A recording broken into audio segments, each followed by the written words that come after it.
Hola amigos, ¿cómo están? Vamos a continuar con los videos relativos al origen de nuestra comida norestense, nuestra comida regiomontana. Bueno, pues comenzaré por decirles que la reciente independencia de México, a partir de 1821, modificó las dinámicas del país y de nuestra ciudad. Hubo desorden político constante y muchos movimientos de tropas, del Ejército Nacional, de revolucionarios, de grupos alzados e incluso de ejércitos invasores. Y tal como registra la historia universal, las necesidades de la guerra propician grandes inventos, pero también aportaciones gastronómicas. En este último tema, como en otros, los mexicanos somos ingeniosos. Dije ingeniosos, no ingenieros. Por ejemplo, cuando el joven país vecino, Estados Unidos, enfrentaba a Inglaterra, su antigua metrópoli, no podía conseguir el preciado queso cheddar. Pero un coahuilense quesero o quesero coahuilense le agregó achiote al queso asadero y fabricó lo que hoy conocemos como el queso amarillo o americano. Y así, los queseros de Coahuila, Nuevo León, Tamaulipas y Texas, aún provincia mexicana, hicieron el gran negocio exportando este queso al vecino del norte y todavía no existía el TLC. Aquella época fue buena para nuestra cocina regiomontana, porque la movilidad de tropas trajo a nuestra tierra platillos nuevos, que con el tiempo se fueron adecuando al gusto regiomontano, utilizando ingredientes locales.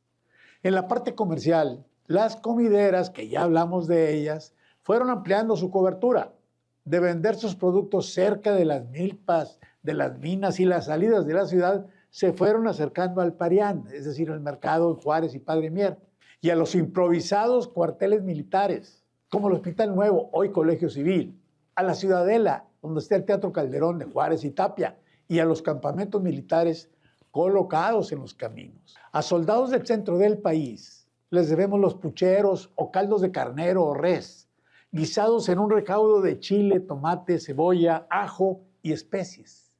Y los clientes podrían traer su plato o la comidera les prestaba uno.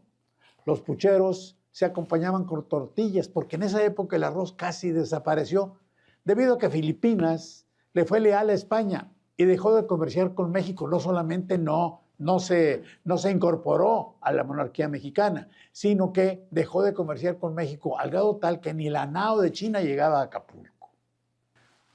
En otro tema, como nuestra ciudad tenía como la única fuente de agua potable el acueducto que bajaba del Cerro del Obispado hasta la Plaza del Mesón, que estaba donde inicia la calle del Comercio en Morelos. Las aguas contaminadas de acequias, norias y arroyos eran peligrosas para el consumo humano.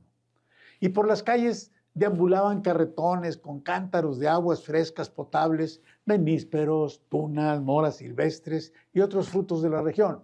E incluso algunos también traían pulques y mezcales. La gente compraba jarritos llenos de líquido elegido que traía el vendedor, pero se reutilizaban sin lavarlos porque, bueno, pues eran ambulantes, no traían agua, lo que implicaba insalubridad con su respectiva transmisión de gérmenes, literalmente de boca en boca. La insalubridad fue un problema que persiguió a los regiomontanos por largos años. En cuanto a los dulces, en la vieja Alameda, es decir, en ambas riberas del río Santa Lucía, que estaba por donde hoy es más o menos la calle Juan Ignacio Ramón, los fines de semana, que las familias iban de paseo a las arboledas de las presas y el río, aparecían vendedores de golosinas. Los dulces más populares eran los de leche, las pepitorias, semillas de calabaza cubiertas de miel de piloncillo, y las alegrías, que eran de amaranto cubierto con miel de abeja y saborizado con anís. No había aún restaurantes.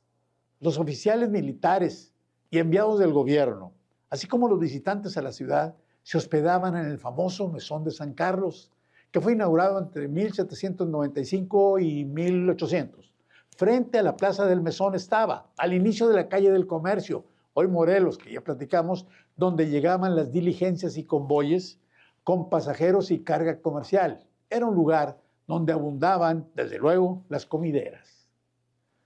Y sucedió que en el año de 1830, los comerciantes formales de la ciudad incursionaron en el negocio de los alimentos, compitiendo con las comideras, porque sus clientes, los de ellas, no eran exclusivamente gente humilde.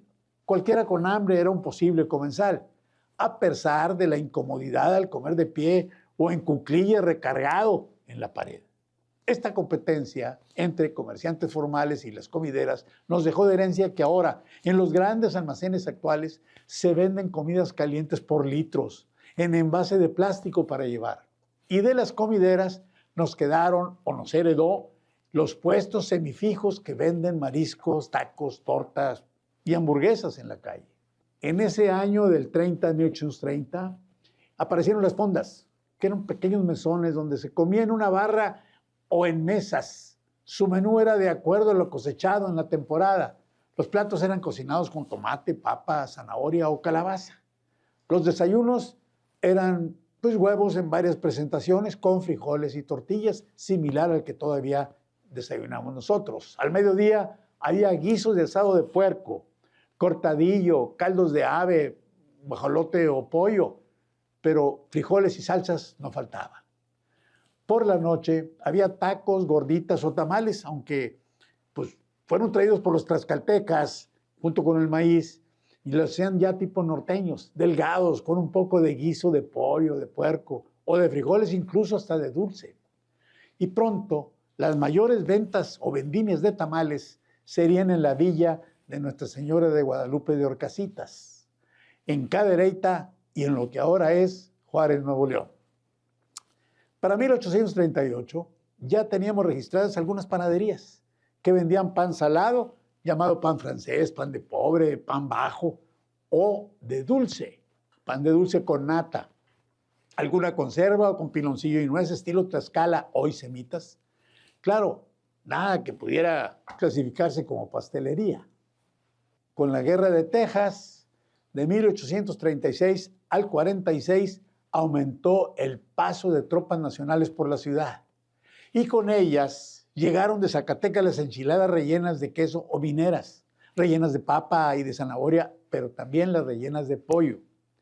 Variándole un poco el enchilado, verde o rojo, aparecieron las enmoladas, enfrijoladas y las entomatadas, que son un taco de cualquier cosa, y en el peor de los casos eran solo tortillas, pero eso sí, bañaditas en mole o con frijoles refritos o salsa de tomate acompañadas con un buen chilito piquín.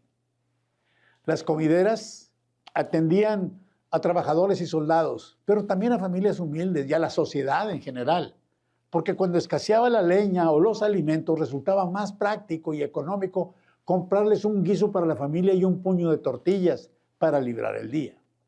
En aquella época aparecieron también los primeros canasteros, es decir, hombres que cargaban canastas llenas de los aún sobrevivientes tacos de canasta o las gorditas rellenas que siguen vigentes y se popularizaron más los tamales ya mencionados. Esos canasteros caminaban por las calles y plazas ofreciendo sus productos. También aparecieron los ahora olvidados, desaparecieron totalmente los hueveros, que andaban también por las calles y las cantinas vendiendo huevos duros acompañados de una pizca de sal.